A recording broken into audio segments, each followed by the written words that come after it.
Абай Құнанбаев қыз. Ақ киімді, денелі, ақ сақалды, соқыр мылқау танымас тірі жанды.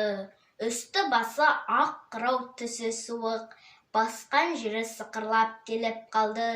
Демалысы үскірік, аяз бен қар, кәрі құда қыз келіп әлек салды.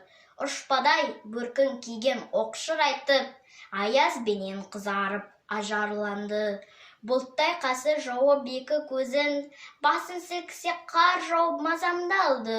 Борандай бұрқ сырқ етіп долданғанда, алты қанат ақ орда үй шайқалды. Әуес көріп жүгірген жас балалар, беті қолы домбығып үсік шалды. Шиде мен тон қабаттап киген малшы, бет қарауға шыдамай теріс айналды. Қар тепкенге қажымас қайран жылқы, титығы құруына азақ қалды. Қыспен бірге тұмсығын салды қасқыр, малшыларым қорқылма итке малды. Соңғы малды жайып көзетіңдер, ұйқы өлтірмес қайратқыл бұз қамалды.